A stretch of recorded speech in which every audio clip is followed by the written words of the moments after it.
Good evening, everyone, and welcome to Esports Indiana's coverage of High School League of Legends. It's spring season, cumulative records bashing heads here for a best of two. Welcome in, everybody. My name's Llama77, joined by the handsome as ever Orbital. Orbital, how you doing tonight? Are you excited for some League of Legends? I am very excited to be here, excited to get underway. We've been watching a lot of different games across the last few weeks, and so to actually touch on League of Legends now, to see what the league has to offer, I'm very excited to see.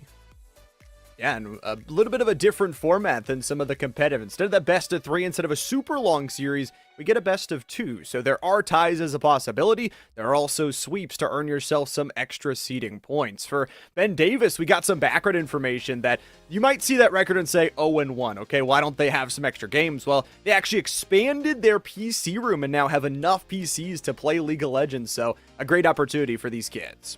Yeah, I'm really excited to see what they can throw down. I mean, listen, hopping into the middle of the season is always a little bit rough, The fact that you're able to do it, though, makes me very excited. You start entering into a different area, and for them, that does mean an uphill challenge. Some of the other leagues and some of the other teams that have been playing for a little bit longer mean that they have a little bit more experience. So depending if they brought players in that have been playing League or are maybe a little bit more fresh to League of Legends, that will be the big question here in today's match. I mean, they've got some pretty high up there ranked players, so it'd be interesting to watch how they come into this league, how they perform as well, not necessarily in just their solo queue experience, but also into a full 5-player team experience. And they'll be facing off against William Henry Harrison High School, who is 3-6 at this moment, but you mentioned that experience. They have 9 games under their belt as a total. That is just a ton of pliable experience that they take into this matchup. Yeah, I mean, even though they're on the lower end, keep in mind that this is all more or less practice. Everyone doesn't make it into the playoff side. It's all about where do you stand in the playoffs. And a lot of people have noted that even though you make it to the playoffs, it doesn't mean you get to play more than just one match. A lot of the teams that we've seen, it is a very low percentage output that a 16th seed can beat out a first seed whenever it comes to a matchup. So even though you can make it into the playoffs, yeah, you get to play in the postseason. But that's step number 1. You want to get to step number 2, which is beat your opponent, which you're going up against the first seed. It's hard. So every win will count. Every win, every moment helps move you up even further and further. And even that game differential, even if you can't take the sweep of a series, getting that 1-1 definitely does help. But I mean, talk about supporting esports and all of what these kids have wouldn't be possible without Zotac. We've got to give them a huge shout out for supporting gaming here with Scholastic Esports in Indiana. You guys can show your appreciation for Zotac by giving them support on social media with an easy shout out. It's free and it's for you at home. You can join their community on Discord. You can also use hashtag powered by Zotac or hashtag ZotacUSA when you post to thank them.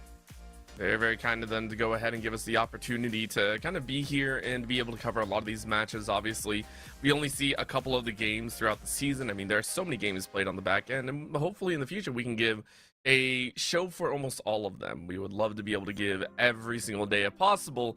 I understand that may not always be feasible, but the opportunity always arises, so we want to give a big shout out to Zotac for sure.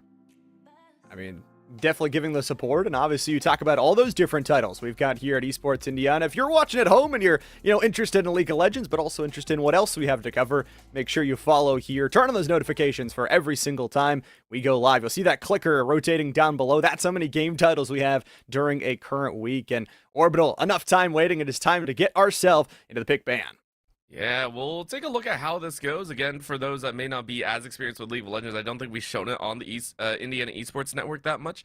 The phase is divided into a few different parts. Number 1 is a 5v5 player squad, so it's 5 players against 5 players, and they go through a draft system. There are over 140 champions to choose from that all the players will go ahead and decide which champions they want to play. There is a ban phase with 5 champions that you can deny away from the game itself. They cannot be picked. They are essentially benched, and then you select 5. The ban phases are broken down into separate parts. So there are 3 bans at the beginning for either side. That is a total of 6 champions banned out. And then you pick 3 for either side. That is a total of 6 champions banned, 6 champions picked, 3 on either end. Then you rotate to the second ban phase after the first pick phase, which is 2 bans apiece on either side, and then it continues onwards. If all that doesn't make sense, don't worry. You'll see it lay out in front of your very eyes here shortly. Just keep it in mind as we go through and you see all these weird characters pop up on your screen.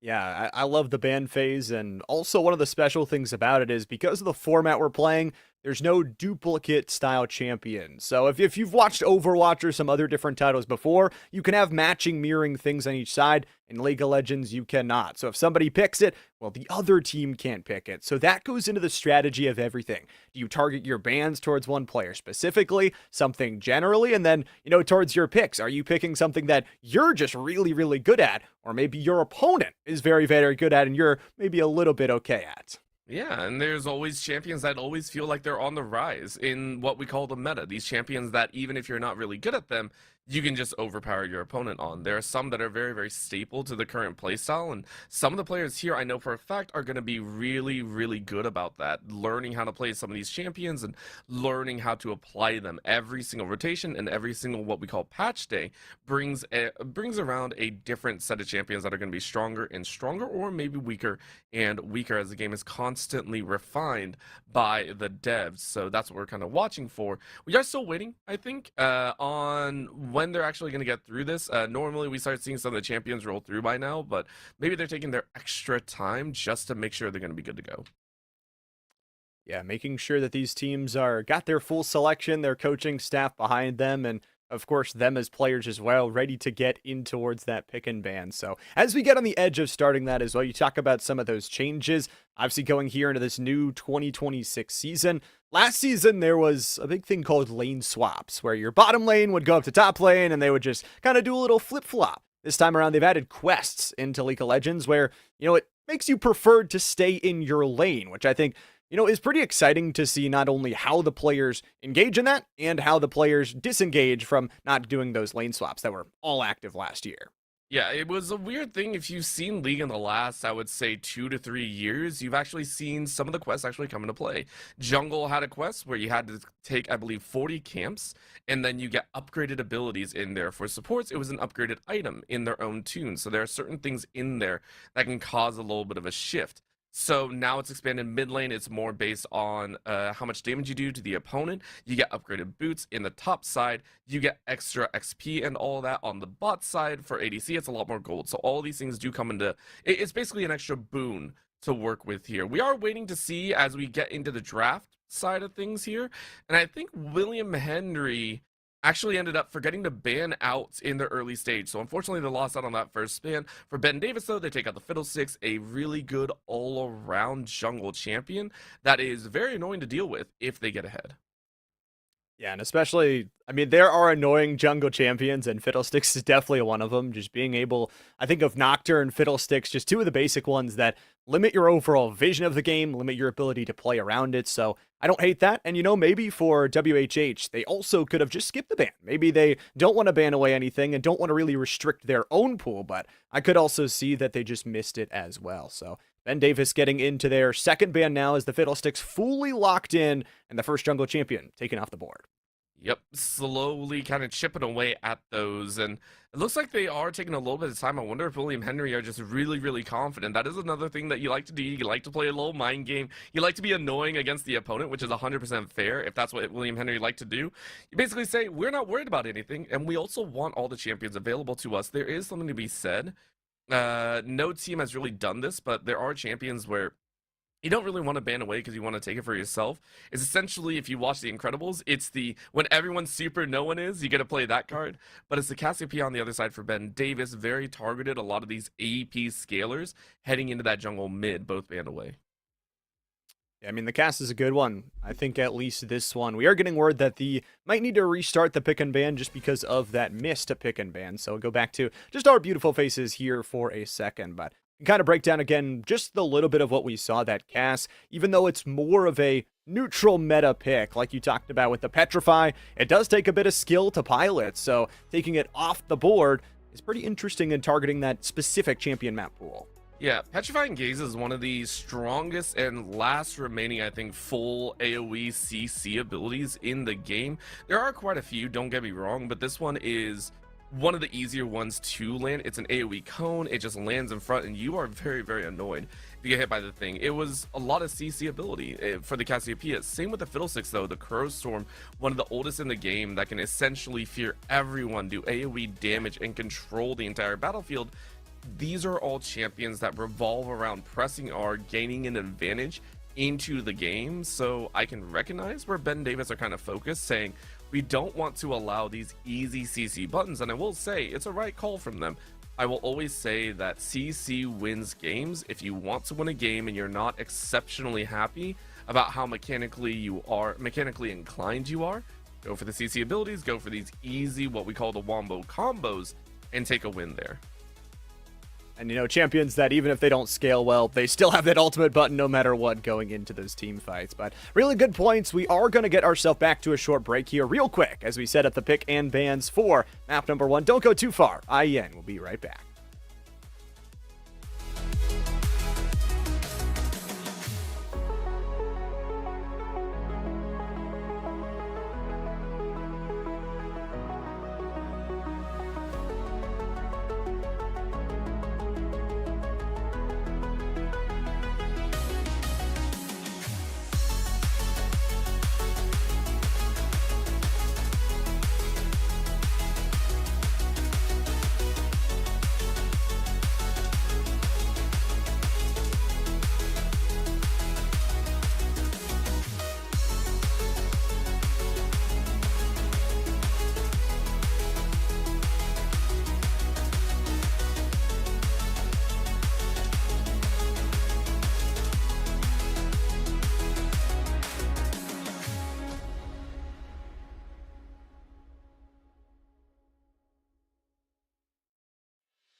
Welcome back, everybody. Still here at IHSEN for our high school coverage of League of Legends. I'm a 77 and Orbital still here up in the booth. And Orbital, we've got our full draft selection now. We've got teams banning, and Cassante is actually going to be the first selection off the board. Yep, William Henry Harrison sending it with a lot more aggressive bans. This feels a lot more in line with what we were understanding. The Cassante and the Udyr. Udyr is a piloting champion of one of the junglers on the side of Ben Davis. We were scouting out a little bit ahead, and they said, hey, that's a champion that we don't want to deal with. These are all very tanky bruisers as well so far, so eliminating a lot of that HP value in there. And I'm guessing that was the Cassiopeia from last time as well. At least that's what I would understand. So go ahead, ban out something simple, and make sure you're good to go there. Yeah, make sure everything that is good for your opponents is off the board early. And, as we go from game number 1 to game number 2 as well, it's going to be exciting to watch how these bans, how these picks do change. What works in game number 1 might get a higher priority of a ban than something you say, okay, theoretically they're good at. But yeah, you talk about that Udyr taken off the board for JZ. They are that's one of their highest played champions in solo queue. It's what got them to platinum, diamond in the previous season. So a great take off the board there. Yep. It looks like that's Sona as well. All of this, it feels very targeted in there. And an immediate Mordekaiser pickup here. This is actually a little bit surprising. I think Mordekaiser, it's not a great blind pick, but if you're very confident in that top side, it can be a bulldozer of a champion. One of the best in terms of 1v1 power. If you take over in the 1v1, you can always ensure that there's a 1v1 with the brand to cover, though. This brings a lot more AoE and slowing potential. If this is a brand support, you're looking at a rallies buildup. You're looking at a lot more utility AP damage in there. Yeah, I mean, it could kind of go multiple places. We've seen the brand flexed over towards the jungle, which is more common, it feels like, nowadays, but it does have multiple lanes it can play. You also look at the Mordekaiser. You saying, again, picking it early, it does have a lot of available counters. So picking second is the Echo, which is the second most played champion from JSay from their jungle setup. I like it. You go ahead and bring in this kind of aggressive style of combo play. It's not really sustained damage though for Ben Davis. So if for William Henry you can actually get a lot more beef in there, you could theoretically out out sustain in a lot of these battles if you have the HP values and all. So you could out sustain a lot of the burst damage and be able to get away with these shock values. Running in with a Twitch as well, though, is extremely aggressive. I haven't seen a good Twitch in a while, and I hope that for HHS they can do so. Yeah, and right now they've got a lot of frontline and a lot of burst damage from that Twitch, but Twitch is also very, very squishy. So being able to have the tools to protect your Twitch, just because Mordekaiser brings somebody into the Death Realm, doesn't mean it necessarily takes them out of the fight. It just takes your frontliner out of the fight. So Trundle on the other side, a bunch of frontline here for BD. They're going to work, especially off of that possible jungle matchup and possibly putting it other places. And you've got that pillar, one of its biggest tools, especially in a team fight. Yep, we're not sure what that ban is, but we should get a little bit of info here in a little bit. And starting it off strong, though, that Trundle, it can deny a lot of what HHS want to do. One of the big things to me is, hey, you're a little bit worried about the fact that, you know, a Volibear or a Mordekaiser can kind of run at you. That pillar is a great slowing ability.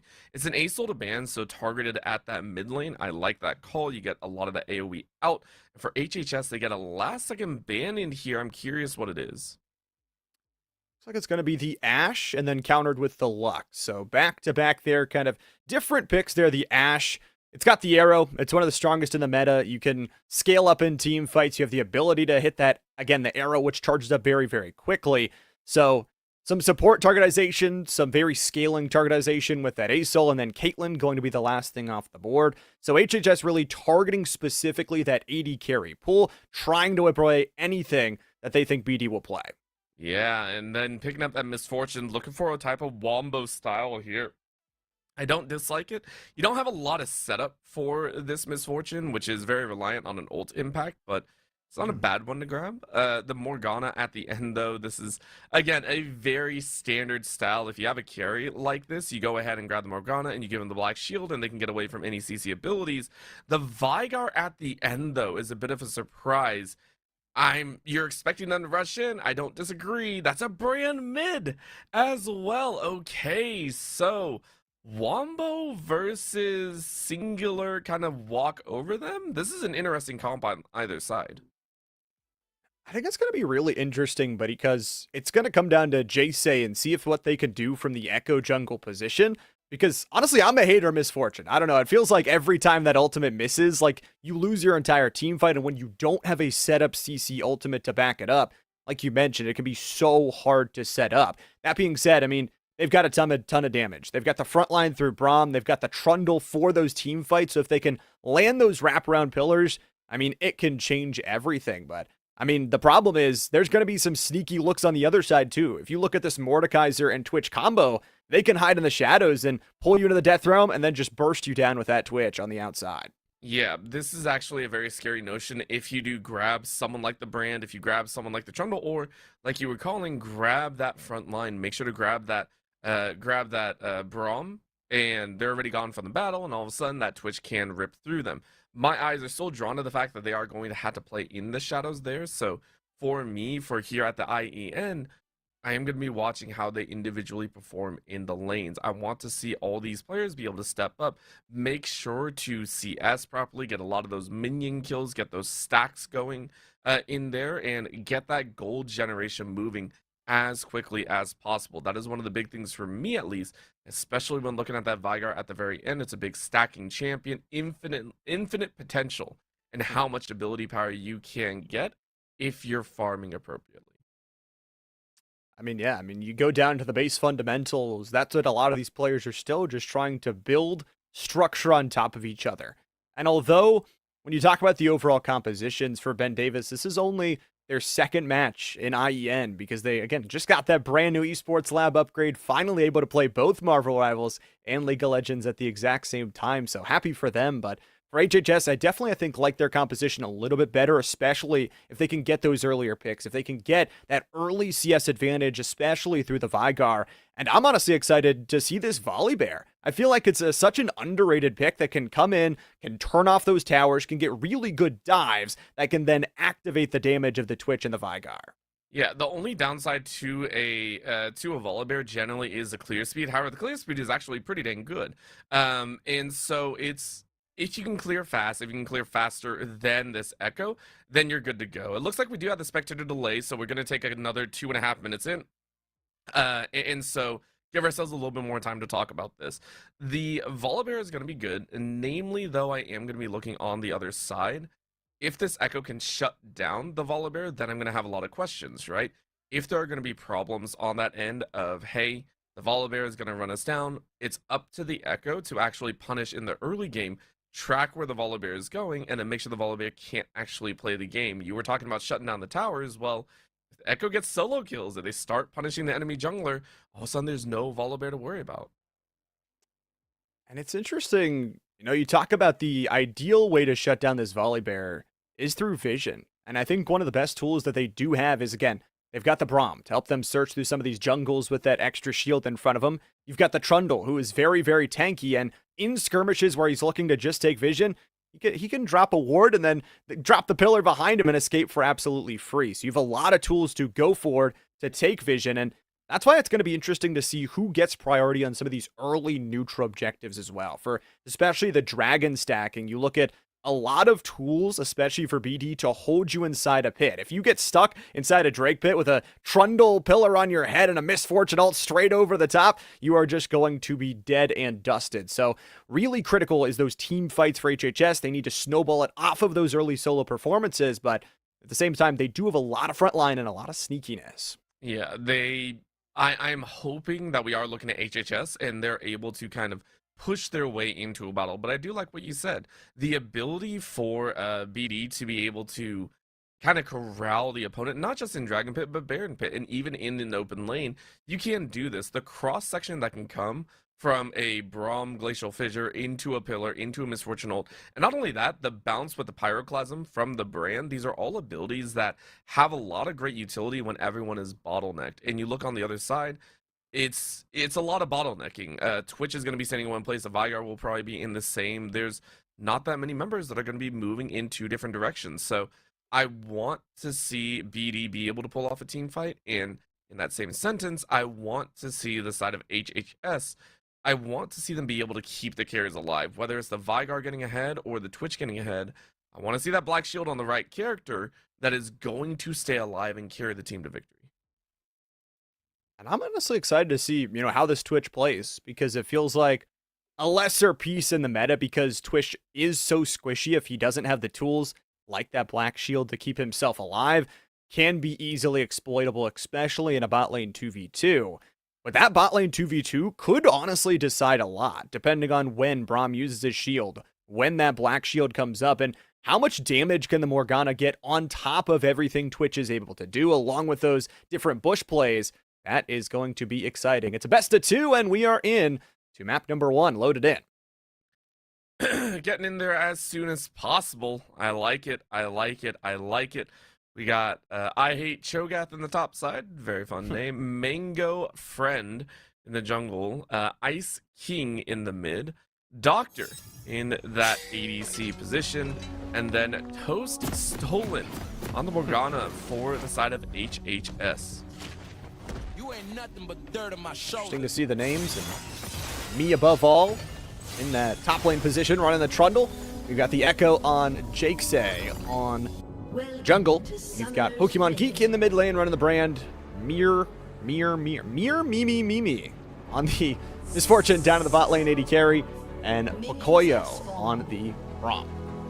Like it. You go ahead and see if this is going to be a little bit of a treat. You can already see that no potions are necessary inside of the jungle. Now a lot of the damage has actually been taken off of those camps. So it's more about just farming as quick as possible.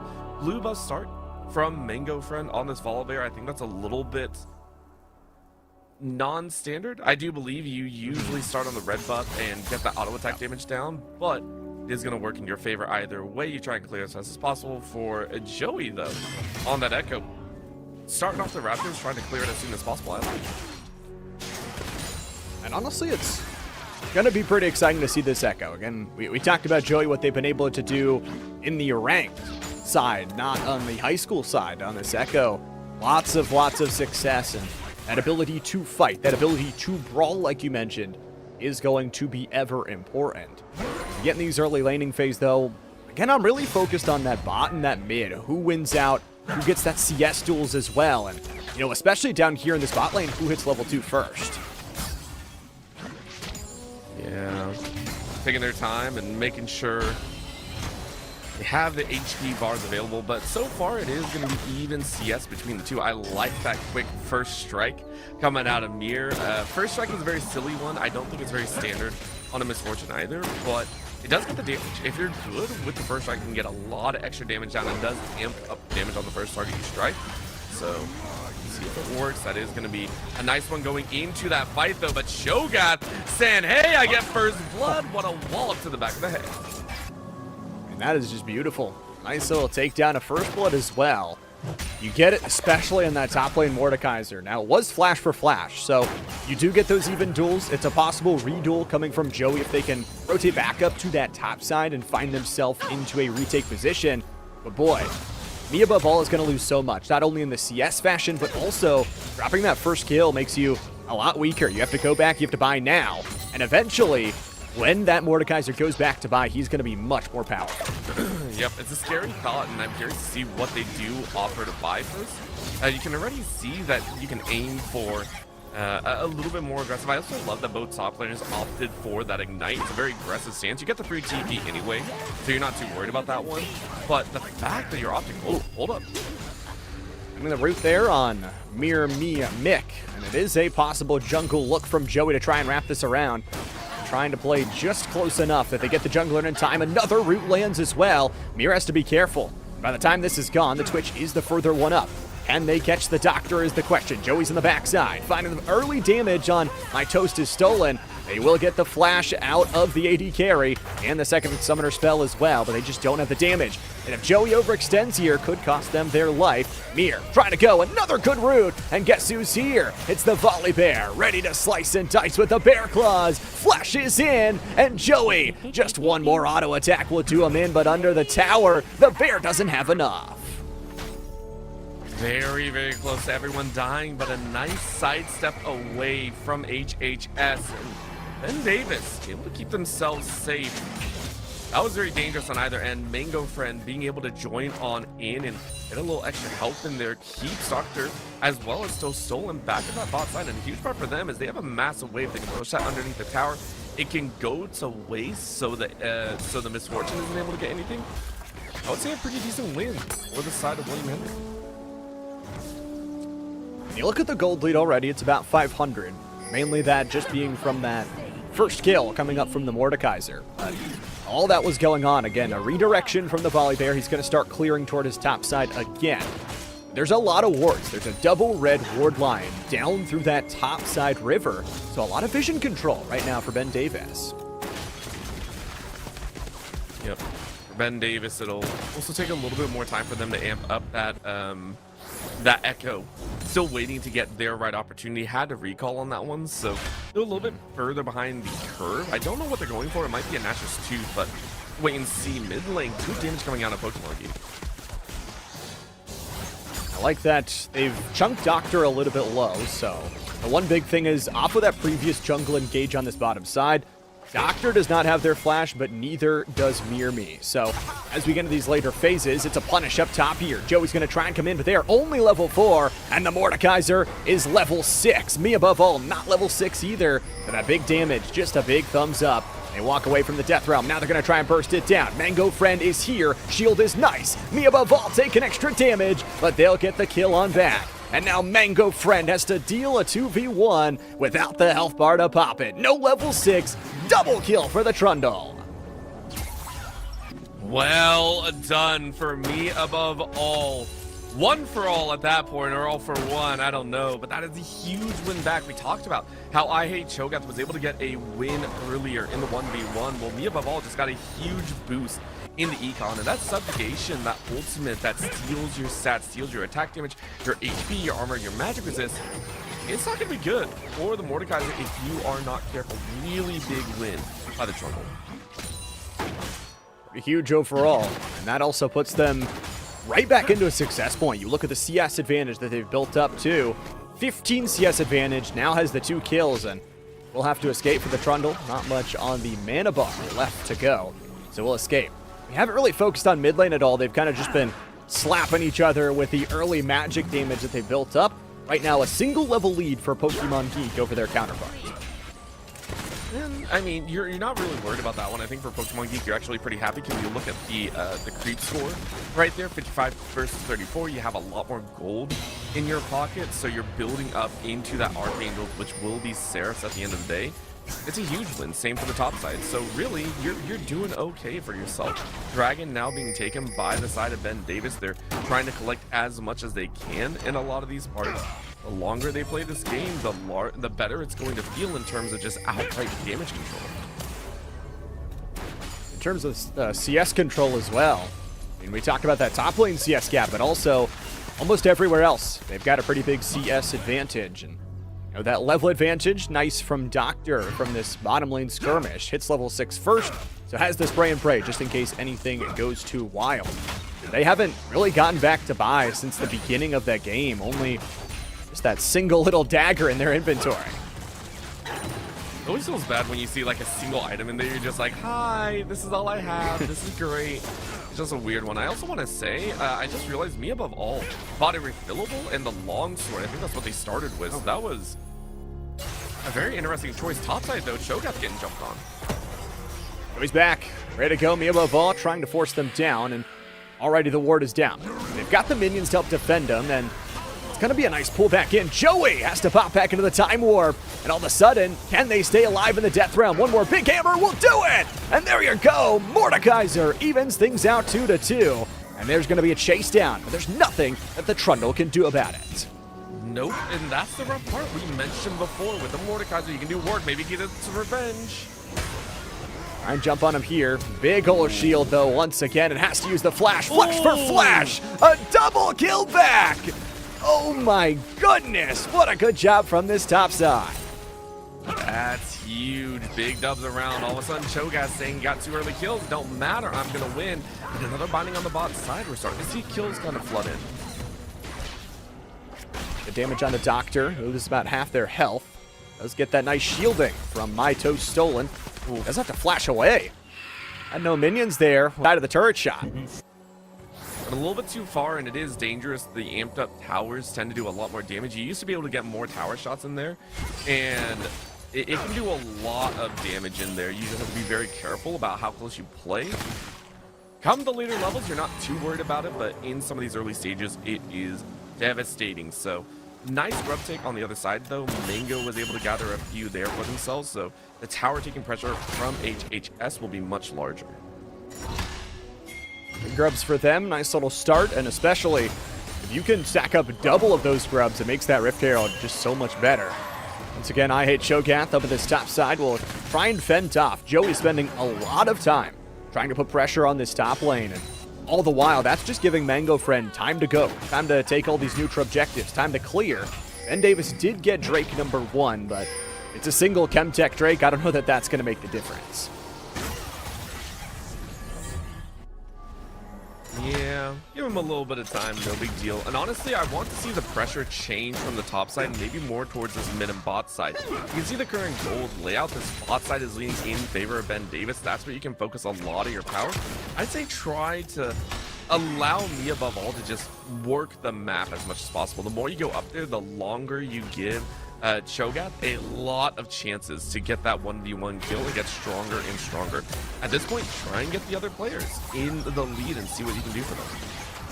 It's a really good look as well. Getting to see the gold in pocket. Both MF and the Braum have over 1,800 gold in their pockets, so looking for a good clear, good push, and they will be able to go back and almost finish off whatever they would want.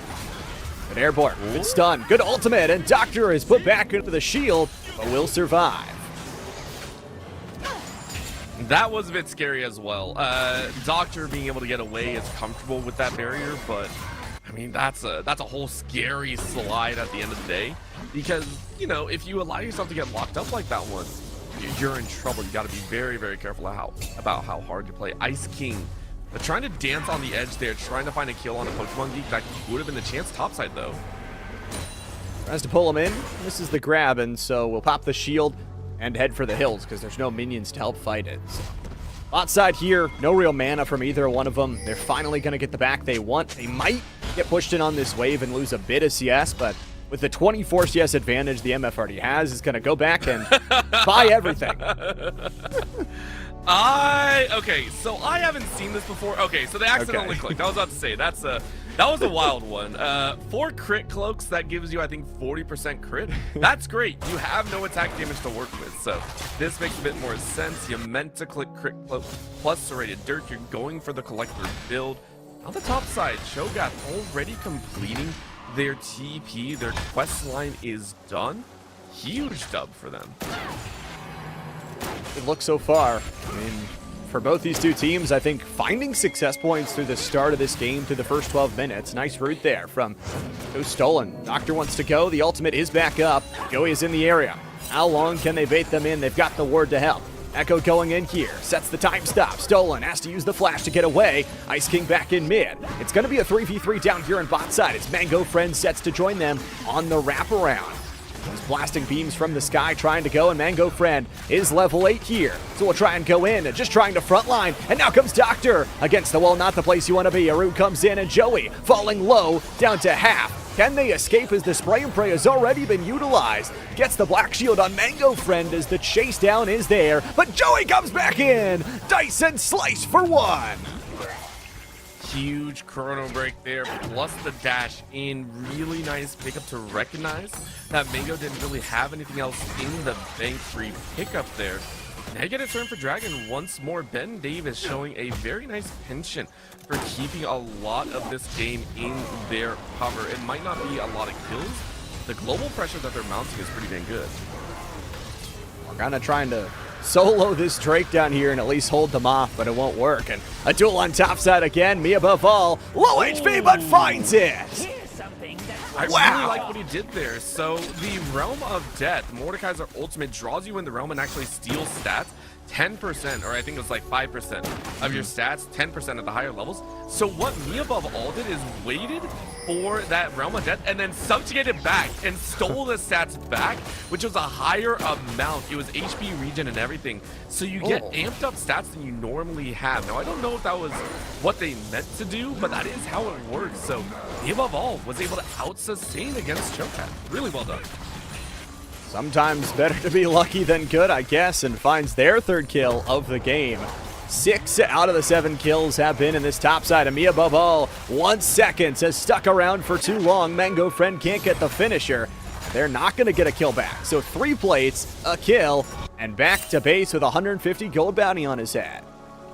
Yep, huge play so far on this top side. So right now, Cho'Gath and Me Above All are becoming the kind of stars of this game, and I'm very excited to see how much more they can do. Once this gold is unleashed from the top side, it is going to be very, very scary. A lot of people talked about when the quest line came down that 4. Oh, Mimic, that feels bad. You canceled the ult. They are going to be powerhousing through just about any opponent that they wish.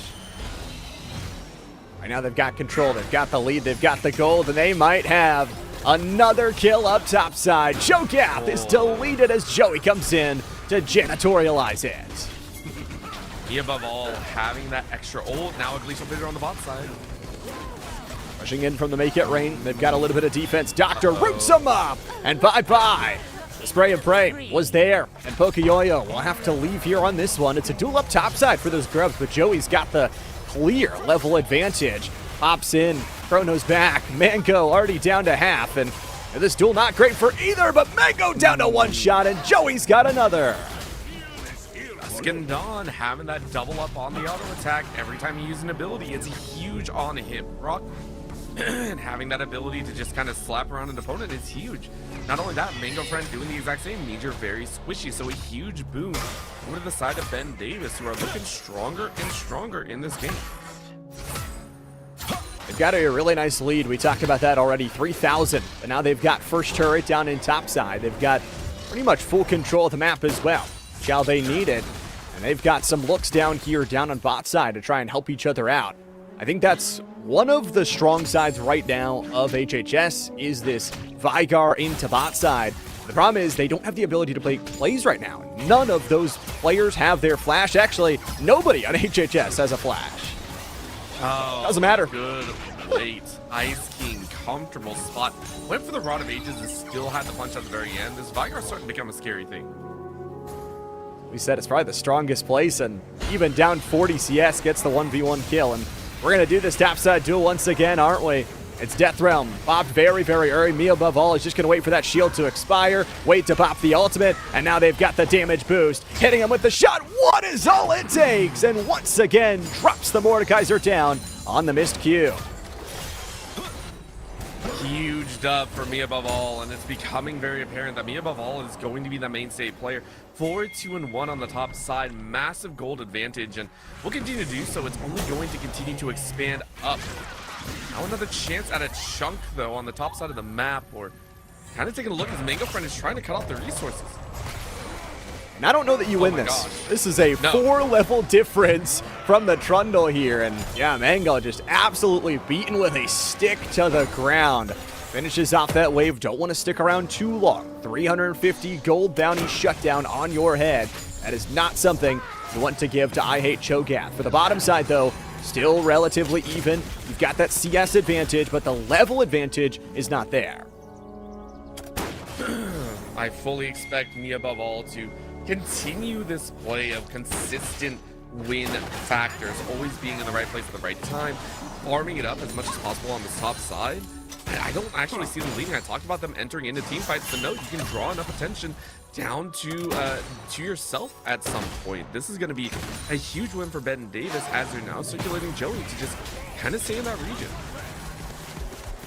And stay on down and continue that push. And again, Joey's work has been really nice. You talk about that first dragon was inconsequential. The second one, not as much. Already a 2-stack here, building up from Ben Davis.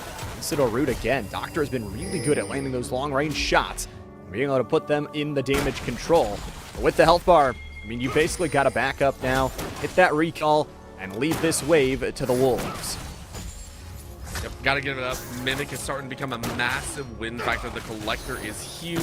Following up behind it, I think they're going for the Yuntal Wild Arrows, which is a little bit weird. That's different than non-hit. I would have expected an IE or something like that. Will be a question mark. Dragon, though.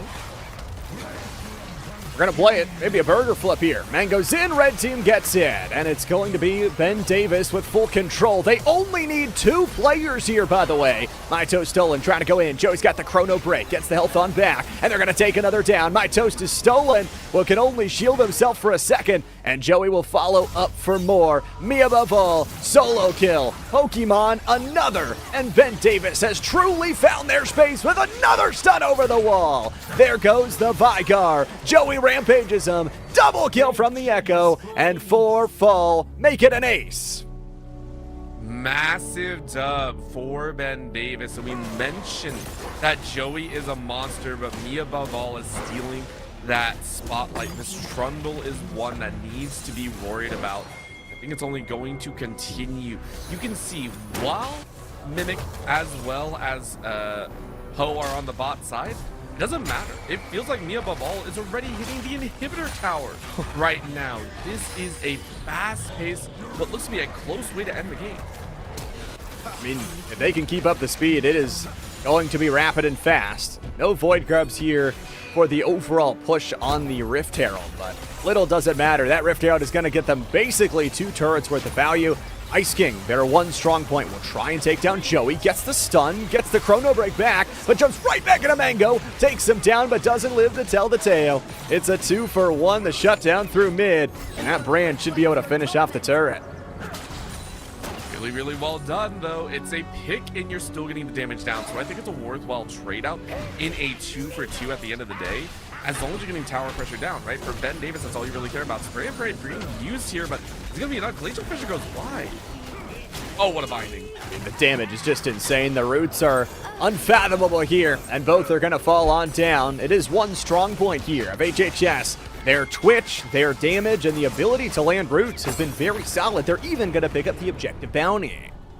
Red team's turret has been destroyed. It's going to be a nice one. All of a sudden, it is a Doctor looking like a menace as well. These are things that we have to watch for. Power points for HHS. They are looking like their ADC will be the one to play for. But me above all is looking to be a one-man army. Trying to just force their way in. Might be thinking better of it now. Decides, let's do it. A jungle battle? Don't worry, I've got friends coming. Just have to delay for the time. Mango gets beat over the head by the stick. And all four are next to follow. Joey's got a pick on the support. And now they've already got two. They aren't going to stop. They get the pull in, but little doesn't matter. Death Realm on me above all survives and then dies. A nice kill on back, but Joey gets the cleanup. Once again, Chrono breaking forward. Shifting time, shifting the kills, a double kill. And the stun of Vicar, maybe the 1v2 here has the damage, but no longer the life. It's an ace. So well done coming out of Ben Davis. They kited out perfectly. It didn't go exactly like they wanted. A lot of it was messy, but that was a 3v5, right? You take a look, Pacoyo as well as Miz were on the bot side. That's where they were farming. They were not in that fight at all. And a 3v5 and you take out the whole team, that's huge.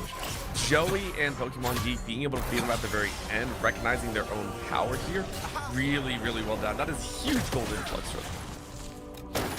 Got the money for sure. They're at about 7.5 thousand in terms of the gold lead. They've got 3 dragons as well, so in a minute and a half, if HHS aren't ready to fight, well, that's going to be Mountain Soul given over already. That would be 4 straight Drakes. Joey, not necessarily caught out here. They've got a friend in Pokemon Geek, and their damage combined is just insane. That's a tank, by the way, that disappears in a matter of seconds. Me above all, they're going to give the kill over to their top laner. Tri-4s, trifects them into dices, and it's 20 kills for Ben Davis. It's only going to continue with Dragon coming up in about a minute. You know that Mountain Soul giving extra armor and magic resist plus an extra shield is going to be disgusting work here. You have forced out the event horizon from this poor Yordle. Oh. There's just no way you're going to survive. Ben Davis flexing their muscles here. Me above all. I mean, who can stop them? Especially with a Mountain Soul impenetrable. Another 1v1 victory. Takes down the top laner. And with 3 dead, me above all is actually going to choose to back off here. 1,300 gold in the bank account, in the pockets here. So we'll choose to just back off as the rest of the team actually looking towards someplace else. You mentioned it, Dragon starting up in 15 seconds. More time for them to just gather these benefits. And see, for Mimic and Okoyo, they don't actually want to push this tower. They're extending the laning phase here, and they have so much free time. Like, they have so much free time to do whatever they want, because me above all is drawing 3 to 4 members every single time. It's so free that they're able to do whatever they want, which is now look at that dragon for themselves. I mean, they're just baiting them in. They say, no, we'll trade our top laner for the Drake, and you're not even going to get our top laner because he's way too tanky. The Drake is already bursting down, and that should be it. Another blue turret destroyed here. It's going to be the first outer tower, and Miababal is just going to go in. Why not? Take down the volley. There goes the jungler. Killings Drake for sure. 9, 4, and 5. Miababal backs off to the safety of their vision line, or not. Just goes back in. Why not? Slam Doctor over the head with a hammer. Bonk, bonk, bonk. Goodbye. Double kill from the Trundle. And guess who once more? Huge dub. It's only going to continue. Ben Davis are looking like the winners here in more ways than one. A 2-man Baron between Joey and Pokemon Geek. This is huge. This is basically, 5 minutes down the road, but this is big for them. They've got the Baron. They've got the Drake Soul. They've got mountainous shields to protect them all the way through and through. Realistically, they've got a 10,000 gold lead, and that is only going to grow with this Baron power play. One of the tougher things is for HHS, they don't really have vision to escape out. Their whole bot side jungle is just covered with red wards here. And then on the other side, you also talk about there are two exposed tier 3 turrets, where if Ben Davis gets control of those, the game is basically over. Yep, really powerful time, of course, for Mimic. Trying to play safe in their own. Doctor still saying, dude, I got some of the damage, but the damage might not be enough. Man, Joey on these backside looks once again slices the back line with the anti-carry down. Next to follow is the support. And with Ice King going down with a triple kill from the Echo, the damage is completely gone from HHS. That just might be the finish. Ben Davis looking to barrel down this tower and just kind of clean it out right now. Dashing in, dives in with the phase action, and already will take down this third tier turret. IHSEN will try and do what they can. Will try and pull into the death realm, but Joey will survive. Chrono breaking back out of it, and now it's just a 5v1. It's an ace. The Echo earning a double-digit kill marker, 13, 2, and 10, and their jungler leads them to the victory in game 1. I honestly think they can just clear this. I don't think there's any stopping them at all. Llama, I think this is game. Game number 1 is going to Ben Davis as the final ultimate over the top. Mir puts him in the dirt. Ben Davis is victorious on their red side look. Very, very nicely done. It came through from me above all, the solo player. It felt like that kind of carried it through. Yes, Cho'Gath Hater got a chance in that lane, was able to get 1 or 2 kills, but after that, I mean, you look at the damage output, 11, 4, and 9 at 35,500 damage in there. Really, really well done. Coming in from me above all, and Joey was able to kind of prime him for even more action. Yeah, I mean, Joey was phenomenal. I think a tougher start with that early topside loss. You thought the Mordekaiser was going to get a bit out of control. And then that Echo started to get some items under their feet. I mean, you talk about the new Dusk and Dawn revamp, getting to see that damage it brings with all of its special effects on the Echo, and getting to see all the damage that they were able to do from secrecy points on these backside wraps. I will say the one really strong thing from HHS, their bot side looked really, really good. If they hadn't been as far behind as they were, could have really made a difference. Yeah, you got to find a way to kind of curb that and also get that Twitch a little bit further out. I do wonder if putting Hate Cho'Gath in the top side on a tank would be a little bit better. The Mordekaiser worked to an extent, but it wasn't perfect. So I want to see them do a little bit more and maybe get some help from the jungle as well.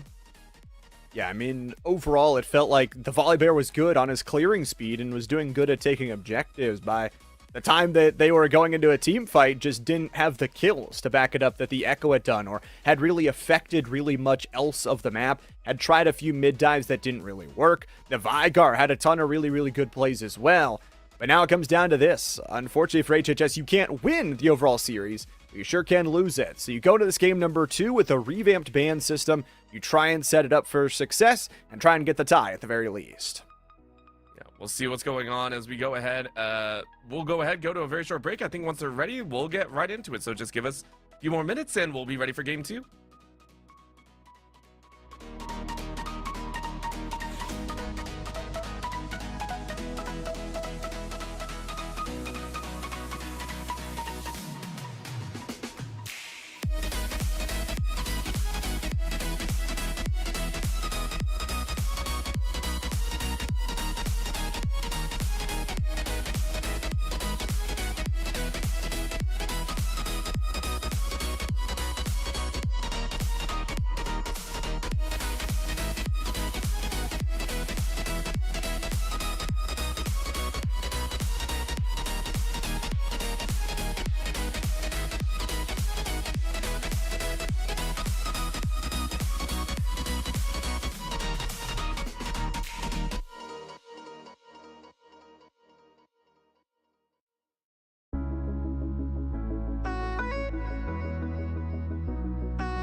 Welcome back, everybody, to Indian Esports and our coverage of High School League of Legends. Still, I'm a 77 and Orbital up here in the booth. And Orbital, Ben Davis, after a shaky start to game number 1, they come back, they demolish it through jungle, and now are up 1-0 in the overall best of 2 series.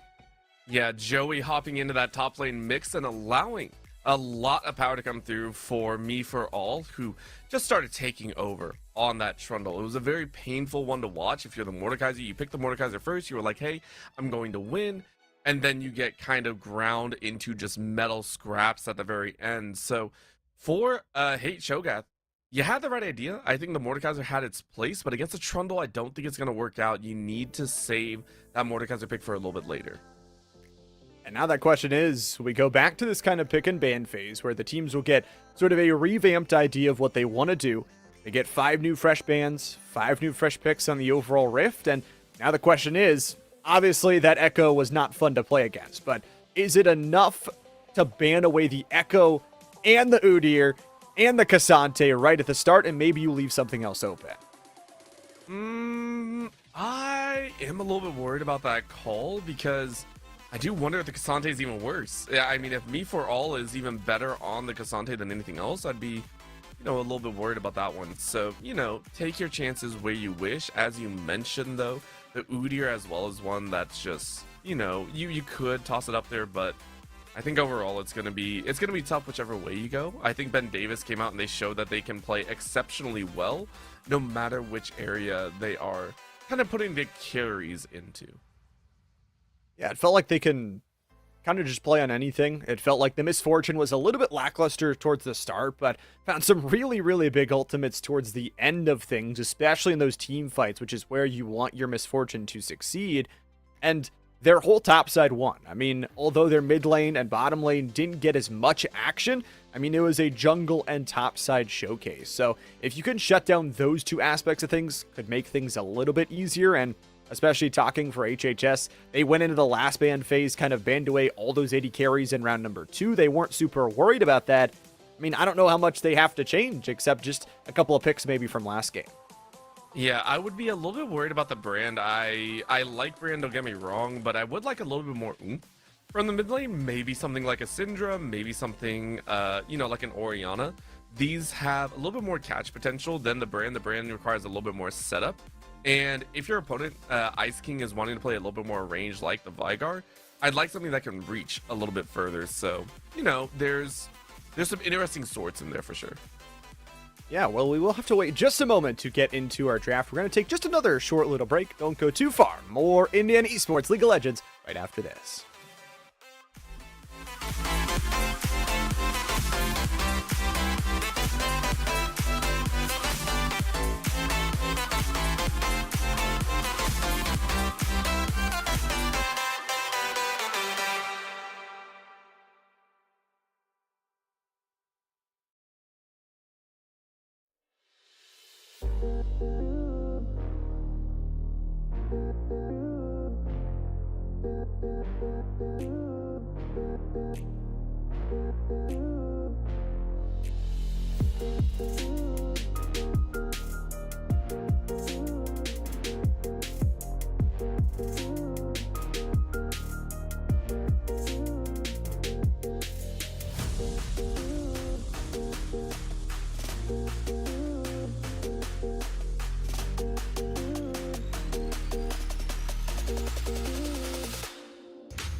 welcome back, everybody. Still here at Indiana Esports for our coverage of High School League of Legends, and it's still Llama7 and Orbital up here in the booth. In case you missed our beautiful faces, Orbital, we're back for game number 2. I think we've got everything squared away on the back end, and again, very excited to see how this one shakes out. Yeah, it'll be interesting to see how the side of HHS is able to kind of shut down the likes of Me For All and Joey, who really did run rampant in that previous game. Looking at it, the sides have been swapped a little bit. So for Ben Davis, they're over there on the blue side of the map, banning out the same as before. Yeah, we'll see what they can do. Of course, interesting, you get kind of a coin flip just going here into the regular season. As we get in towards that postseason, that's where that upper seeding is going to matter. Getting your side selection, getting to go where you want to go. Again, the advantages of blue side, for those of you that are kind of unfamiliar with League of Legends, blue side, you get first pick. So you get to select exactly what you want in the number 1 slot. And one of the big advantages of red side is you get that final pick. You get that big 5th pick. You get what's called that counter pick. So you get to counter some of what blue wants to do. Yeah, it looks like we have a little bit of a misban in there. We'll have to give a little time to see which exactly that one is. Taking a look, it looks like that echo is very much on the table for the ban side. William Harris say we don't want to do anything along those lines once more, but it might leave open some very important picks at the end. There's going to be a Warwick and a Viego instead, leaving the likes of an Udyr up to play. It's pretty interesting. Obviously, the Udyr is there. The Udyr is going to be a lot of fun if it does go through, because again, Bearman is a lot of good fun to watch, can have a really good clear speed, can have really good dueling, but Trundle is going to be the second one. So very definite of a deserved ban after the map number 1 performance. And you know what Ben Davis said? The brand was good enough. Let's lock it in again. Yeah, and run it back the same. Brand was good. Twitch did okay for Doctor down on the bot side. I don't dislike this. Again, these are all things that did technically work in the previous times. So you give it a little bit of time, give it a little bit of work, and maybe it'll come out on top. Now, last time with the Twitch, I believe it was paired with the Morgana. And slamming this blind is a little bit interesting. You usually wait to see if there's a bit more CC. I like the Mbessa in the top side, though. Me For All going a very mechanical champion here. You've got that public execution, really big ultimate that can help sway those fights on over, and they'll immediately lock it in with something different this time. They want to go for the Kaiten, a little bit more targeted. It was, again, banned away in that second round of ban rotation, so they didn't actually get a chance to pick it, but I think it's got a lot of versatility. You've got those traps, you've got long range, and you've got an ultimate that is much more easier to hit because it auto does it for you. Oh yeah, and it's nice to have as well to outrange the likes of a Twitch. So now you're looking at William Harris, and you're going, what do we actually pick here? We have to choose something, and you're going to choose a Pantheon with its relatively short range comparatively to the rest here. You're waiting on that on the Grand Starfall to be able to enter into a lot of these battles. So I am a little bit worried about that pickup there. The Lux at the end here is a surprising factor in my opinion. Banning it out after you've seen some of the short range that they're going. In the mid lane, I get it, but the Vigar is still up, right? That's very true. The Vigar was really good. I think it was one of the strongest pieces going in there. And, you know, looking at the overall composition, you've already got the Brand, you've already got the Caitlyn. The Mbessa is some frontline, but it isn't enough to win you a team fight quite yet. Now, again, if it's the same top lane performance that they had in game number 1, they're going to be able to steamroll through. But I'm excited to see what they pick for these last couple picks, to either see if they give themselves a little bit more frontline for that jungle, a little bit more engaged. Again, the Echo is off the board, but that Udyr is not. Yeah, you could play it if you want to, but the Pantheon, I think, is going more towards that jungle side. The Pantheon can go top side. I don't know how well it does into the Mbessa personally. And if they wish to play it, it is one. It looks like they are going to shift in there. So it is the Pantheon looking more like the top side. Karthus might be mid lane, I think. If we're looking at a little bit of a weird rotation here, I know the Karthus can go jungle, but I don't like it in this range here. So I think it's going to go more in the mid lane factor. The Master Yi, though, is a surprise factor above all. And that'll be one to watch for. A Jace at the end as well. These picks are kind of all over the place. I mean, we could be putting anything anywhere. Finally, they'll lock in the Khaled, it looks like, instead of jumping over towards the Jace. And I want to go back to that Master Yi for a moment, because it gives, I feel like, Ben Davis even more of an explosive potential especially through that mid lane. You talk about they had just kind of a range versus range matchup that didn't really get anywhere until it hit level 6, level 7. Master Yi is someone that can punish you from very early on and can re-control that game. What all of their composition screams to me is for Ben Davis, yes, they're a 5-player team, but they've got 5 players that can individually step up and take over the game all themselves. Yeah, these are once again very independent champions that can all function in a composition, but they each want to do their own thing. Namely, if we're looking at the Master Yi, you just want to get kills, you want to farm up. For the Mbessa, you want to get kills, you want to farm up. For the Brand, you want to team fight and kills and farm up. For the Caitlyn, you just want to land consistent damage at the end of the day. So there are some very distinct parts of this that will lead to a possible team fight, but they are geared more towards the solo lanes. They are geared much more into saying, me for all can carry, Joey can carry. Let's give them the opportunity to carry.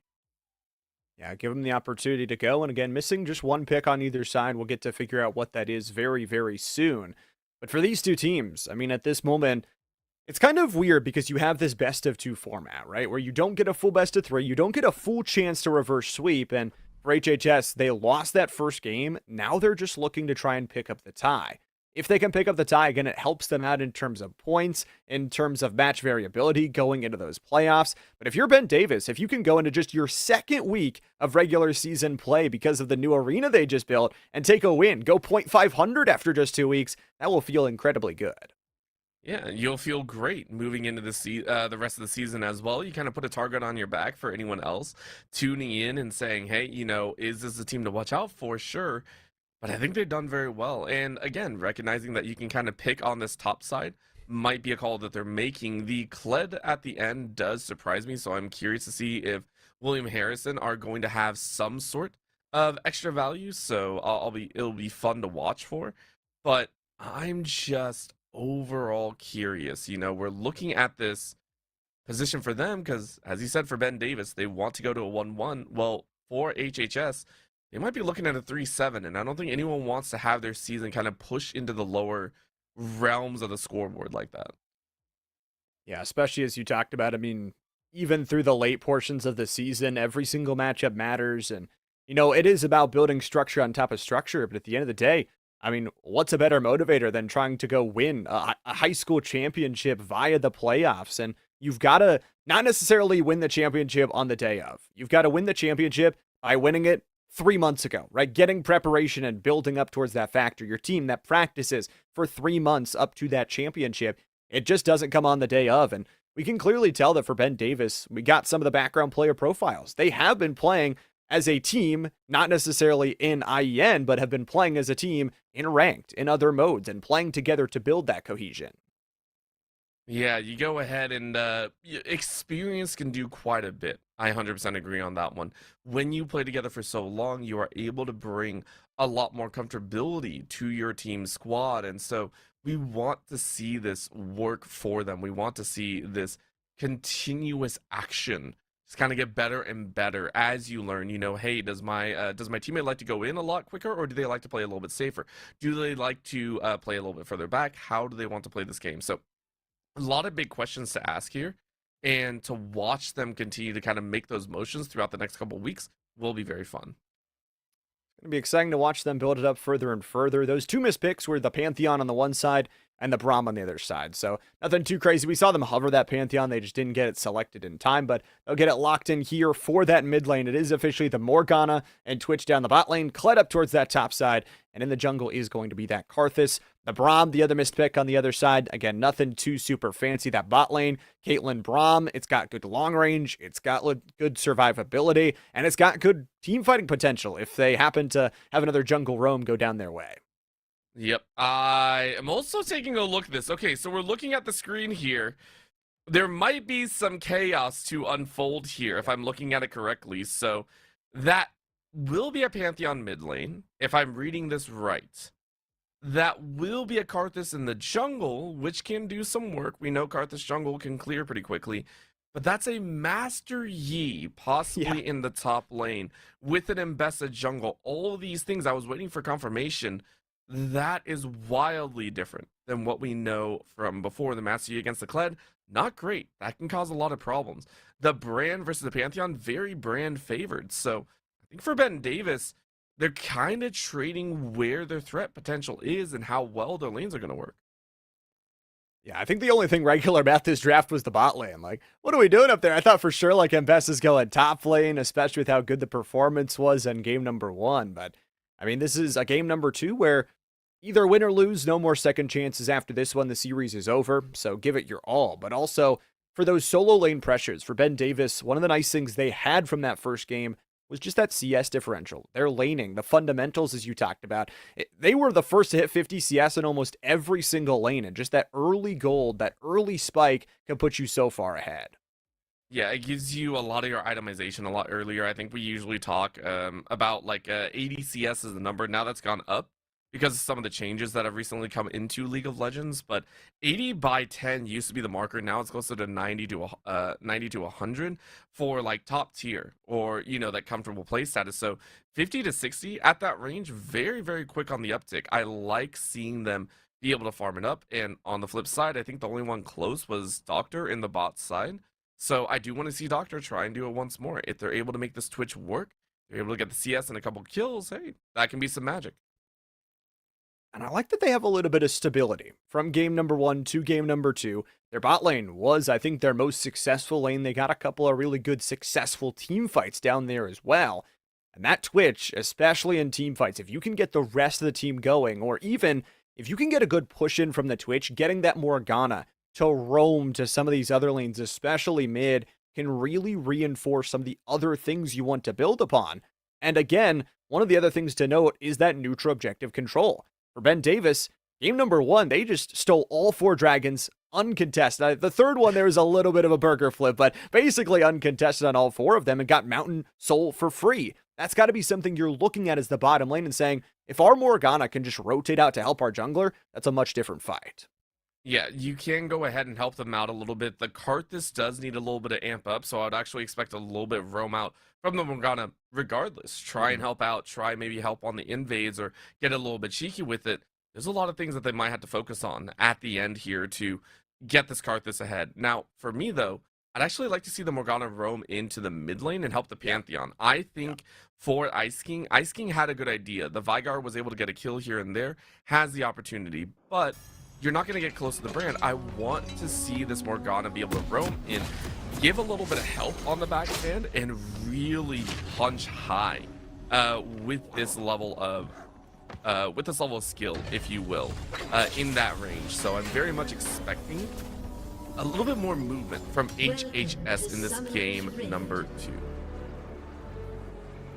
It is game number 2. It's the best of 2 as well. So Ben Davis looking for their first series win of their IEN League of Legends career. And it could come right here in just their second game played. For HHS, a bounce back could be imminent if they can definitely play through Dark Cut and the rest of their mid lane setup. And I think for Ice King as well, if you can get going, again, you are the one with the global ultimate that can then, if they affect your lane, you can start affecting everywhere else on the map. Yep, giving a little bit of help, helping out the lanes, getting some kills here and there, 100%. Very much agree, but start though with the problem. Take a look at this. Early poke from Pokemon Geek will be a consistent factor here. And this isn't a Zaheen, where you can draw the opponent back in. That spear does very little damage. And the auto attack leading that Pokemon Geek is throwing down is also really, really big. A little bit of a melee versus range matchup in that top lane, and the Kled is going to have to demount. That fadeaway shot goes good. Just a little bit of early trading, and he'll be on to level 2 just yet, but that is going to be a very volatile matchup up in top lane, just like it was in game number 1. And it's always interesting to watch. Me above all opted for the Q start, getting that range difference. Mid lane, we're seeing the chunk out here, so no major burns come through. But an early Dark Harvest stack for Pokemon Geek, I didn't even notice that. Having that added benefit and being able to kind of poke out the opponent that way is big, but a little bit of a chase forward. Hey, Cho'Gath might be in for a rude awakening. What a remount! Oh. Gets back on top of it, and it's the Ignite. My God. That's going to get him down. Both burn their summoners, but it's me above all who strikes first blood. Was not expecting that one at all. Well played on either end, and things are getting messy once again. Me above all getting a big win, and we know how fast a Master Yi can pop off in these situations. You get a little bit of extra attack speed, get a little bit of extra farm, and all of a sudden you're off to the races. Already up that 10 CS, and does that first blood as well. So nice little 600 gold lead. Ice King has to back off from the wave, and that continued poke is just so tough to deal with. Nice jump in, nice stun. Pokemon Geek continues to pester him out. Channeled up, got the spear ready to go, and Ice King already utilizing that ignite through mid, will only have their flash left to go. Tough times, right? Ice King, you knew this matchup was going to be rough, but you still chose it. The only space that you can really work in now is that bot side, which is where we're actually seeing a lot of emphasis from Joey. Joey just looking to try and get the scuttle, get a full clear in, and look even better and better. And I mean, because Mango chose to go from bot to top on that blue buff to red, which makes sense. Meeting of different minds here. This could be a really well thought out game. Holding on the bush right now, Pokemon Geek is low, and the Pantheon will get stunned away. No survivability. Joey's into the back line. No ultimate, still level 4, but dicing them up very well. They will escape back to the turret. All 4 summoner spells utilized from HHS's bot lane. I mean, that's an easy pick, and all of a sudden, Doctor and Toast are now in a really rough spot. These two have to play safe. You can't step up, and that's going to allow this Caitlyn Braum matchup to push even further into the lane states. Ice King now getting ganked in the mid lane. Joey coming in here. Ice King has a lot of damage actually right now on the level 4, and will be able to defend it quite enough. So, is going to be the recall from the Ambessa. And Joey will go back to base, or will they? Mango Friend is here, and they will. Getting the clear from Karthus, and right now it's an even jungle matchup, 28 to 28. I mean, it's even, but maybe not so even. You can see the amount of pressure that's being laid down between the two. A lot more, I feel, being given over to Joey, who has already involved this bot lane. A lot more dangerous in that pattern as well, so see if it continues up here. Pokemon Geek also getting a really nice farm difference in the mid lane, so everything leading to Ben Davis, and I think it's only going to continue. Push their way in here, see if they can just get any sort of buff that they can. This early game is all about those first kills, and solo kill sits in me above all. He's got as many daggers as they can fit in their inventory, a pair of simple boots, and a bit of damage as well onto the Kled, who's going to jump in again for the Alpha Strike. Cannons are out, so can't really push it at the moment as the wave stalls out in the setup of mid. A little bit more time here as Pokemon Geek getting a lot of free time with that burn. Pyroclasm is available as well. Hard finding going to win on one, but I mean, it's a lot of just trading pattern. No one really pushing for those objectives just yet, but Mango Friend might have something to say. Mango Friend just continuing to send this one out and send this one down back into mid. And for the bot lane, they continue to duel with just a Braum down there to try and defend the wave. And it is the brand of Pokemon Geek that gets pushed back through mid, about half health left on them. They survive to tell the tale. You talk about Joey and how far ahead they are. I mean, they've already got the glowing moat. They've got both those long swords on the build path to the Eclipse. We'll look at a dive on the top side, though. Me above all, really using that Wushu style to effective healing and disabling of a lot of the damage up there. This threat is consistent, if you will. Another rotational gank, though. There's no safety this time. From the backside, they've got no summoner spells. Dark, the first one to be targeted, and Joey will execute them out of the lane. And escaping nature from the support will get them out alive. Now it's a gank up top. Master Yi, still not level 6 from Mango Friend, and completely jumps on them. They've already got the ultimate. They've already got the Highlander. They've got one. And is it the Alpha Strike to keep them alive? Cho'Gath once more, but the Ignite will push them away, and so will their mount. Times ahead, me above all, getting more victories up on the top side. And remember, the longer that they stay in this winning position, the faster they'll have the TP. And a Master Yi with TP terrifies me. Right, at the end of the day, you're able to get that TP off, you join in the fight, you go into the Wuju style, and you just destroy HP bars. So a lot of scary stuff might be occurring soon if HHS are not careful. The tough part for me was also that, you know, Mango tried that dive at level 5. Didn't have the Requiem available. Me above all was still a level advantage above I Hate Cho'Gath as well. For that, it will cost them the first drake. Joey gets up there, gets back down in his roams, clears his bot side. and then takes that first dragon. It's a Chemtech against Starter and Joey once again. Public execution lands, and the stun on Ice King is quite enough. Pokemon Geek gets the kill, but it's 4-zip. Ben Davis. Easy punch to the back of the head. Really, really well done there. And Joey gets a freebie. That's going to lead to even more screen time for Pokemon Geek and the squad. Me above all recalls and is safe. But for Pokemon Geek, you now get free farm. You're going to get another plate off that tower, getting even more gold to your advantage. I think you're running straight for that Rhylight there. So it's going to be real comfortable for the side of Ben Davis in the scaling factor. I had Cho'Gath with finally able the ability to remount. We'll run away from Joey here, who deals a large chunk of damage. Once again, limiting the amount of CS they can get, watching over the lane while me above all comes back to it. Gets that ward, but I hit Cho'Gath. I don't think you want this fight, especially with a Master Yi returning to lane. They've still got the mount, they've still got the speed bonus from that, but at the moment, everything else is sort of falling apart with those CS advantages. Feels like worse and worse here. In the lane, flash forward. Pokemon Geek will take a couple spears to the head. Ice King just pelted away. The stun, the takedown, and the ultimate will take him down. The continued fire burn is good enough for Pokemon Geek's second kill of the game. Very, very well done there. And that snipe at the very end is once again that range disadvantage that we talked about. Ice King has to commit so much for that battle. It just doesn't work out to their favor. Above all, it takes a lot of tower shots up on the top side, but hasn't really recalled yet. So they're taking some time in their own there. A lot of benefactory going over to the side, though, of Ben Davis, and it's only going to continue bot side. Oh, they're looking for it straight up. Okoyoi will try and send their way in off the frontline protection. Dark gets hit by yet another. The root comes in, but Mir is still very healthy. The chance misses on the long-range netting. They won't be able to follow up the team fight quite yet. They've got minions, but a flash is forced.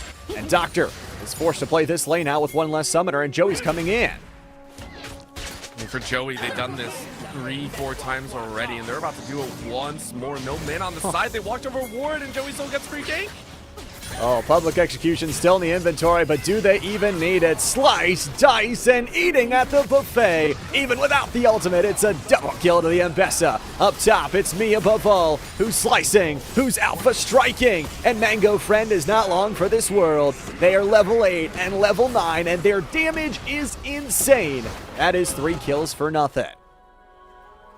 Easy play, it feels like. No dice whatsoever in that value, and it's just powerful work here. Ben Davis, game number 1, a little bit sloppy, a little bit scary, I would say. You know, a kill was granted over to Hate Cho'Gath, who played very, very well. But this time around, almost no errors, consistent game patterns, consistent control over these lane assignments, and consistent damage coming out, always prepping a kill. Really, really well done. And honestly, from me above all, another really good game that they've been able to pilot around a melee versus ranged matchup where they're able to win in a matchup where you said, like, the Kled is very good at just outranging you and beating you in those early stages. We're 10 minutes in, and it's a 4,500 gold lead to Ben Davis. I think it's only going to continue. At this point, I'd almost assume we're going to see Ben Davis start to look for even more of those global objectives, continue to kind of mount that pressure against anyone on the opposing side. Another tag for Pokemon Geek as control over the mid lane is continuing. Above all, though, in a dicey spot. Still has that mount, that extra shielding, and the turret shot is enough. Going a bit too far forward. The first kill comes via a turret laser to the head. And I had Cho'Gath will take that all day. I mean, even for as much as they've given over kills, I had Cho'Gath has done a really good job of sticking with them in the CS count. Yeah, they've been able to stay up in the farm game, and I do hope that they'll be able to maintain some sort of advantage. A little bit later, they got the kill on the top side and are looking to try and power through with some more plate damage. I mean, Kled is definitely one of those champs that really does feel comfortable when it comes to trying to bully someone else out as well with the extra HP bar to play with on a natural source. So, you know, if you can make it work, you can make it work at the end of the day. Right now, what's working? It's a little bit of this bottom lane, a good little level evilization here. And it's Dark, who will take a bunch of damage on the early engage. About half their HP bar lost. No flash as well. And me above all trying to get the revenge. Level down here. A little doesn't matter. Requiem is already going to be popped for the early damage. But is it enough? Jumping in with the Alpha Strike. Me above all is taken down again. I think me above all clicked on a minion, so Cho'Gath with the extra giant spell really makes a difference. And now it's on Joey, though, who gets a kill in the jungle. They come to a 1v1, a little bit of a difference in there. They're going to dance on the dragon as well. The big win for the top side as Cho'Gath is starting to come back. Cho'Gath is doing a good job. I will say, that's a tough one. Karthus 1v1, a level down against Enebessa. You're just never going to win that without teammates in the area, and especially without that Requiem ultimate that had been used so early on in that team fight to help assist in getting that kill on me against all. Second Drake is theirs. It's going to be a Hextech, and already putting up the shield is the Pantheon. Ice King under a lot of threat, especially with Joey in the area. Still has public execution. If they want it, they'll launch it, land it, and take them down. That's the star of the squad here. Me above all, though, for round number 2. They're level 9 here. I mean, you just don't win this against the Kled. Taking them out with the Alpha Strike, and it's another burst of damage with the shotgun. The Kled, good enough for 3 straight kills on their top lane matchup. Really, really well done. Things are starting to look up. Now, Pokemon Geek is on the other side, though, 3-0-2. This other player that we said in game number 1 was a little bit, stifled in terms of how well they played. They played well, but it wasn't the spotlight. Come around, you might be in the spotlight if you continue to play like this. Spotlight right now is definitely on that top lane, it feels like. And if Cho'Gath can continue to succeed, they're not the biggest frontliner, but especially being able to have that for your team fights is ever critical. The problem is going to be this Drake stacking. Again, if you don't get this next Drake here in 3.5 minutes, if you are HHS, that's a possible Mountain Soul again on the table. It's another Mountain. I think they're going to be more than okay with it. Mimic stepping up, not able to land that 90 caliber net. It is a difficult skill shot to land. See if they can make something happen, but they are pushing quite well. Now at about a 20 CS lead there in the bottom side. 600 gold up, which has given them a lot of benefit. That's going to be the ace and hole. Flash away barrier. Finish it. So Mimic gets some free reign in the mid here, or in the bot side laning phase. That's pretty huge. I mean, Dark has been very good at fighting their way, staying alive with 800 gold in the pocket. It's not a terrible time to back, but they continue to take chunk shots. Doctor is literally just one shot away from dying. Cho'Gath, pretty much the same. Pokemon Geek gonna try and play a little bit defensive. Mango Friend only level 9. Ice King gonna go on in here with the flash, trying to fight on. Joey is coming in from the backside, and it doesn't even matter. The damage from the fire of the brand is enough for the first, and Mango is gonna get gifted over here to Joey. Requiem to try and take Pokemon Geek down will not work. 2 straight kills for the jungler of Joey. Well done, well played. Really, really smart stuff here from Joey. 6-0-1 at this point. Almost 7,000 gold for their own. And on an Enebessa, no less. An Enebessa that can take over a game. Completely deny any sort of advantage you might have later on. This is looking better and better for the squad. And all of a sudden, it's me above all winning it out as well. This is just insane. The take back here, the ability to persistently go, gives them yet another. Doctor and crew, they've got the HP advantage down bottom. The question really is, do they want to fight now more than ever? Do they want to try and fight, especially with 2 minutes away from the Drake, especially with so many of these other positions falling across the map, and Mango Friend is just deleted. They've got the Rift Herald, but they've also got a body. No chance whatsoever. Feels a little bit bad. And I feel like if we could see the items once more, this feels like me above all and Joey are starting to get off to the races a little bit faster than we expected. I mean, Joey, of course, winning out all day long, but me above all lost 3 times in a row and is able to bounce back now, get some advantages on the tops of the map. This is wild stuff from them. I like that their confidence is still there. I mean, you could say after the Kled got 3 kills in that top lane that, for me above all, you back off a little bit. You still have a level disadvantage there, but no, the confidence has been sky high for Joey, who is yet to die. You mentioned 6-0-1, now 7-0-1 with a 650 gold bounty. Well, my toast is stolen. Is going to be stolen from this one. Double kill down towards bot side. Pokemon Geek comes to help finish it up. I mean, Pokemon Geek has sat in the mid lane for majority share, and a lot of kills have come their way, but this feels like a much more spread out lead now. We're starting to see that shift, right? Remember, in game number 1, we saw the bot side tower never really go down. I think it took like 25, 26 minutes. This time around, it falls at 17.5. All the outer towers are down, so a much more cohesive game coming out of Ben Davis. We're doing it again. It's the 8th time this chapter has been written, and IHSEN doesn't have a turret to protect themselves. It's one shot away. Gets the rebound and gets the takedown. Me above all uses every single summoner spell they have.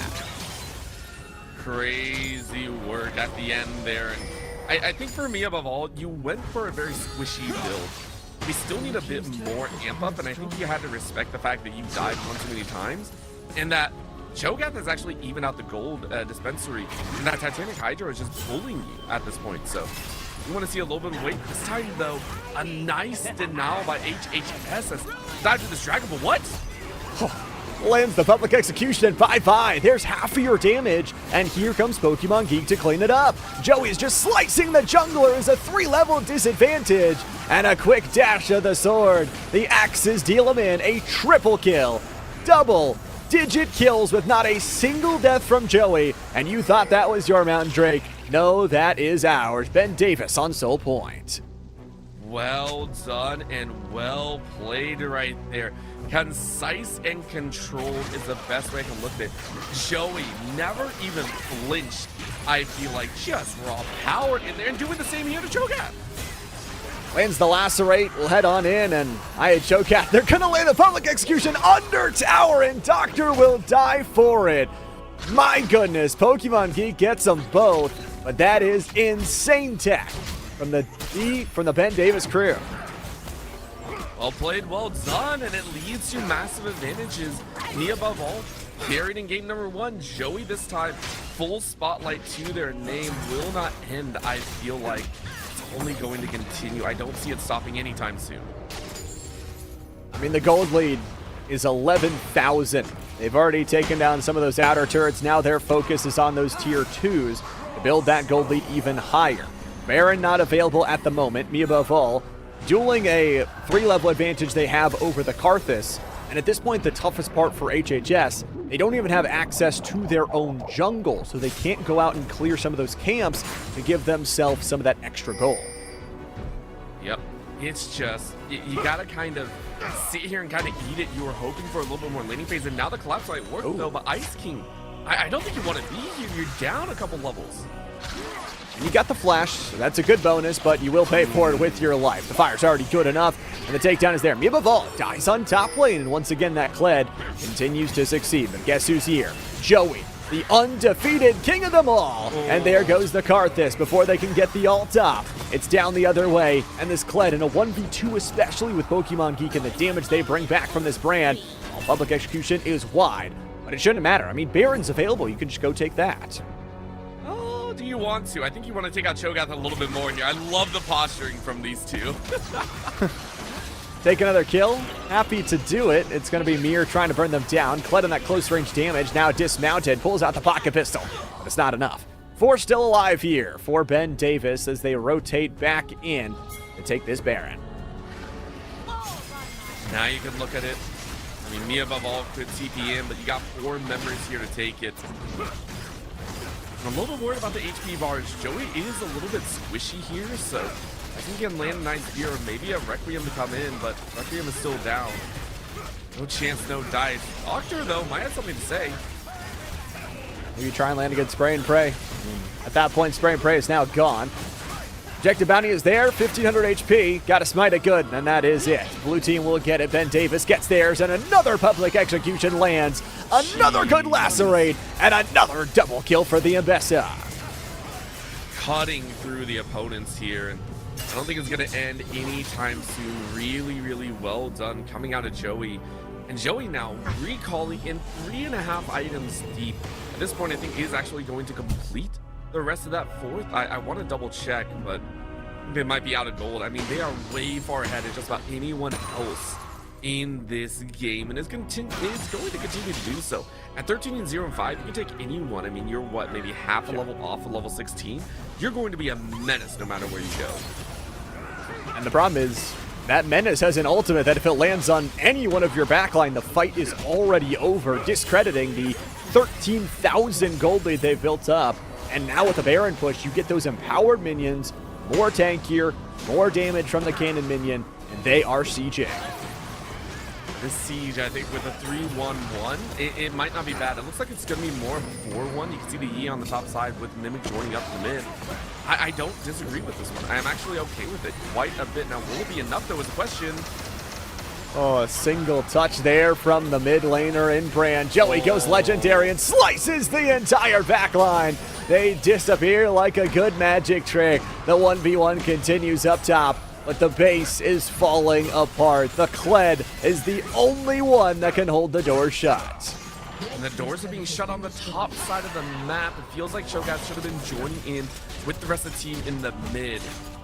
Cho's up on the top side. I don't disagree with it, but I do feel like you left your base a little bit more wide open, showing the rest say, thank you for that mistake. We will absolutely take advantage. Rocket Pistol connects. Remount is there. Alpha Strike goes in and a back off towards the turret. He above all will continue the 1v1. Ice King tries to delay him. Cannon minion still active. Jumping in is Joey. Slicing with the lacerate. Another knockup goes in.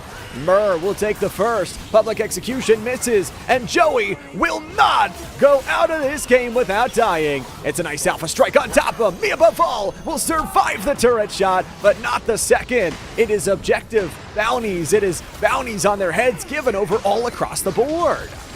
I mean, huge dub in terms of Ben Davis breaking base, but I agree, the gold is actually hitting back, but can they survive to sell it and spend it? Pokemon will help out, and it's actually a support kill. Oh man, the Braum is 4-0-9. 4 kills from the support here. Ice King's gonna jump in, a good set of early damage as the Fire Pillar trying to burn things through. Nice little flame damage, and the long range burn is good. Doctor just wins it. Gets in, sprays for the prey, and no! Are you kidding me? A Fett supportive kill! Hurts to watch as Bakoyo might be looking to try and finish here. I think Ice King can be able to save him, though. I was gonna say, if a support wins it all, deserves the greatest coverage we have ever seen. It is just going to be minions breaking down that bot side turret, and Pokeyo will be finished off. Now, this timing isn't negligible. Mountain Drake, Mountain Soul is up. I think that's what they're going to look at. But remember, all you need is really one person be there. It's an easy take by Joey. And guess what? You said it before. The Mountain Soul to play for is here once again, meaning you can go a little bit more offensive if you wish. You can just be a bully, and I think that's what Joey's going to look to be. There's nobody that can even get close. They're going to send the Master Yi and me above all just straight to send into a 1v3. Not necessarily ideal, but we'll try and play some defense. Mountain Drake is gone. Mountain Soul is there. Ice King is dead. And it's a 1v1 and a 1-4-1 there. But now Joey's here. The level 15 monstrosity lands the ultimate on Doctor, and they disappear before their eyes. Next up is the jungler. Mango has no turrets except the base laser beam to go back to. A nice root, a nice takedown, and Kled's got him down. Requiem is there, and they can go for the chase down. Mir and Pokemon Geek cannot stick around. I mean, that's a blow and a half, but guess what? Pokemon Geek is starting to say, dude, I'm 10, 2, and 12 as well. I got some damage if you're not careful. I will burn you away very, very quickly. Look at the bounce right there. Toast has to walk away. And you built in these boosts. There's so much extra value to play with right now. Ben Davis, they do not care. It's another Poke-Catch. Really good Fire Pillar. Really good chunk, and there goes my toast stolen. Mango Friend is just dying to the Leandries and the Brand Burn combined. It's a double kill from the mid laner, and all of a sudden, it's a takedown of 2. How much can this Kled surely do? On the defense, you feel it's just a 3v3 right now without the Master Yi there, and Dark just burns down as well. Incredible follow-up damage, incredible kills. It is 43 kills in this game for Ben Davis. Ice King flashes out to stay alive. The turret is back alive, and all 4 ready to assault the base. I mean, at this point, I think it's almost done. Cho'Gath is going to try their best to hold, but I don't think they can. Demounted, no more life to play for, but Maito Stolen is back alive. They are just feeding kills at the moment, and it is a triple kill from me above all to put the cherry on top of a 2-0 sweep. The turret revives. They'll get the ace, but they'll have to wait just a little bit longer to get the finish. There it is. Ben Davis, cleaner from game number 2. They walk away with the brooms. Very, very well done. We did say for Ben Davis, they look like a strong squad. They look like they knew what they were doing. A couple hiccups in game number 1, but in game 2 here, they have really solidified themselves as a multi-dimensional threat here. Top side, for me above all, looked okay at the beginning and then kind of got a little bit cheeky with it. The Mastery didn't really work out. Joey, though, consistently a powerhouse throughout the entirety of that match. And then Pokemon Geek at the very end showed up with that foundational brand pickup. Consistent damage output. Really well done. I like that we got to see kind of a back and forth from that top lane. That was really entertaining to watch all throughout the game. But realistically, again, we talked about it. For Ben Davis, where they were in every single one of their lanes, they were winning by CS. They were getting to items first, and even though the Kled was a little bit slower to start off, just wasn't able to get going enough towards the end of those team fights, even for the success they had in towards the middle of the game. And, for HHS, definitely a tough opponent. You talk about Ben Davis, it being only their second week of regular season play, they have some really high-ranked players that led the charge through this match. Yeah, I think for the side of HHS, you just kind of go back to the drawing board. Some good ideas in there. Others might be taking a look at the matchup differences and recognizing, this is what our players like to play. We might need to hide these champions until later, figure out exactly how to play around that. And that's just part of the learning process. That's part of the process of figuring out how to play the game, how you need to play as a team. And I do expect them to be able to bounce back and to figure out how they want to play moving into the post. There's still a lot of the regular season left to go, and obviously for a lot of these teams, it isn't just about one season or one game, obviously building up towards the future for themselves. And I think Ben Davis looking really, really strong. Obviously, their record is now 1-1, which doesn't quite prove what they can do quite yet. I'm surprised to see who actually beat this team. It just proves the talent we've got here at IEN. Yeah, I hope to see more about these squads in the future. I know we will, knowing that the playoffs are going to be around the corner very soon, faster than I think a lot of the players are expecting. So I'm excited to see how much further they can go. And if this is a squad that we're looking for a potential, third or second place finish.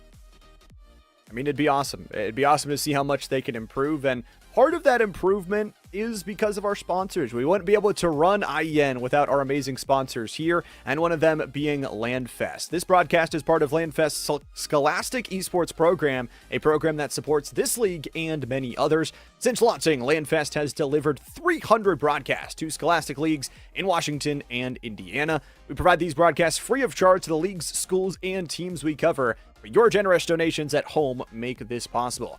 Every $200 raised covers the operating costs for one regular season broadcast. If you appreciate our work, please scan the QR code and donate today. Yeah, we do appreciate that so much. And then again, if you're looking to maybe get started in esports yourself, take a look at League OS. League OS is a portal for those that are looking to enter into the collegiate space through the Scholastic portal. League OS has something for everyone, whether you're a student, whether you're a little bit extra on the side, not just a competitor, but maybe a caster like us, or production side as well. You can list all of your talents, because I know right now collegiate scouts are currently looking through and figuring out who is going to be their next rising star. You can also take a look, because right now it is free to sign up if you are a scholastic entrepreneur, as well as factoring into anyone that is playing in any of the LandFest or Esports Indiana current seasons. So make sure to go ahead and get signed up, get your profile started. Maybe you get scouted upon your next match. It also keeps track of all those stats, so you don't have to go through and figure those out yourself. Yeah, you can go to portal.leagueos.gg and get your account set up today. You can't be discovered if you're not making a profile, and that is the number one thing. You could be the best player in the world, but if you're living under a rock like Patrick Starr, no one is going to hire you or get you on their collegiate esports team. But Orbital, what a day it has been today. An incredible series of League of Legends. Any final thoughts you've got? No, just I hope to see teams and players continuously improving throughout the season in the spring. It's exciting to see the players rapidly improve, and we'll be back next week with more of that Indiana esports content and with our Washington schools as well. A huge shout out to our production team, Mo Bugman and Console Lee, as the production and camera people back there. For myself, Llama77, for Orbital up here in the booth, we say goodbye and good night from IEN. Have a good one.